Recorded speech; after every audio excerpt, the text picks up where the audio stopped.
Megastar Chiranjeevi comeback movie Khaidi number 150 industry second biggest hit గా నిలిచింది. ఇప్పటికే ఈ చిత్రం స్టడీ కలెక్షన్లు వసూలు చేస్తోంది. ఏకంగా తండ్రి రీ ఎంట్రీ సినిమాతోనే ప్రొడ్యూసర్ గా అవతరించిన రామ్ చరణ్ చిరు నెక్స్ట్ మూవీని కూడా నిర్మించబోతున్నాడు. కొణిదెల ప్రొడక్షన్ కంపెనీ బ్యానర్ పై తెరకెక్కబోయే నెక్స్ట్ మూవీకి సంబంధించిన పనులు వేగంగా జరుగుతున్నాయి.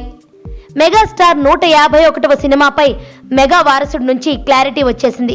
చెర్రీ తల్లి సురేఖ కోరిక మేరకు ఈ సినిమాను నిర్మిస్తున్నట్లు మెగా వారసుడు ఓపెన్ అయ్యాడు. తన తండ్రి మరోసారి నిర్మాతగా తననే ఎంచుకోవడం ఎంతో గౌరవంగా భావిస్తున్నానని ఈ స్టార్ హీరో చెప్తున్నాడు.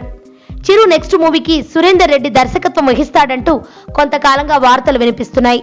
అన్నట్లుగానే మెగాస్టార్ నెక్స్ట్ మూవీకి సురేందర్ రెడ్డినే ఫైనల్ చేశారు. సురేందర్ రెడ్డి మేకింగ్ అంటే చిరంజీవికి ఎంతో ఇష్టమట.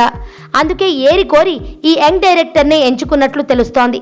మెగాస్టార్ మూవీపై క్లారిటీ వచ్చిన చెర్రీ కథ ఏంటి, టైటిల్ ఏంటి అనే విషయాలపై మాత్రం కన్ఫర్మ్ చేయలేదు. దీంతో సినీ జనాలు ఉయ్యాలవాడ నరసింహారెడ్డి స్టోరీతోనే సురేందర్ రెడ్డి దర్శకత్వం వహించబోతున్నాడనే అంచనాకు వస్తున్నారు. అంతేకాదు తన తండ్రితోనే కాకుండా చరణ్ మిగతా హీరోలతో కూడా రెగ్యులర్ గా సినిమాలు నిర్మించడానికి ప్రిపేర్ అవుతున్నాడట.